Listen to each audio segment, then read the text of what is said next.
ખોડિયાર માતાનો ઇતિહાસ અને એમની વ્રતકથા ભાગ 1। તો સૌપ્રથમ ખોડિયાર માતાજી જ્ઞાતિય ચારણ હતા અને તેમના પિતાનું નામ મામડિયા અથવા મામૈયા અને તેમની માતાનું નામ દેવળબા અથવા મીણબાઈ હતું।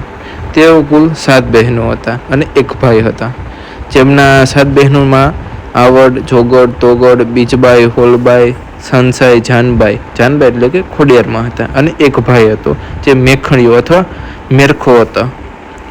તેમનું ખોડિયાર માતાજીનું વાહન તરીકે આપણે મગરને પૂજીએ છીએ અને તેમનો જન્મ આશરે 7મી સદીમાં મહાસુદ 8મના દિવસે થયો હતો, જેથી તે દિવસે ખોડિયાર જયંતિ તરીકે આપણે ઉજવવામાં આવે છે।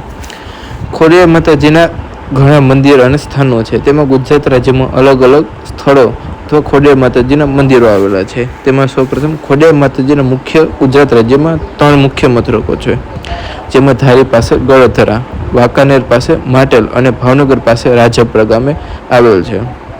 તેમાં આશરે સ્થાનિકો પાણીના ધરાવો પાસે આવેલા છે। આ ઉપરાંત પ્રાચીન વાવોમાં, ડુંગરાઓમાં, નદી કિનારે પણ ખોડિયાર માતાજીના અલગ અલગ સ્થાનો જોવા મળે છે। તેમજ ગુજરાત રાજ્યમાં રાજકોટ જિલ્લામાં સરદાર ગામ પાસે ભાડલા ગામે ખોડિયાર માતાજી તેમજ તેમના 6 બહેનો અને એક ભાઈ મેરખિયાનું મંદિર આવેલું છે। આ ઉપરાંત પાટણ જિલ્લામાં સમી તાલુકામાં વરાસા ગામે પણ એક ખોડિયાર ધામ આવેલું છે, જ્યાં ખોડિયાર જયંતિના દિવસે મોટો મેળો ભરાય છે, જે પણ પૂરા ભારતમાં પ્રખ્યાત છે। ખોડિયારમાંનું એક ઐતિહાસિક મંદિર ભાવનગર જિલ્લાના તળાજા તાલુકાના ભારોલી ગામ પાસે આવેલું છે, જ્યાં ખોડિયારમાં તેમજ ચામુંડમાં તથા અન્ય માના સંસ્થાન આવેલા છે।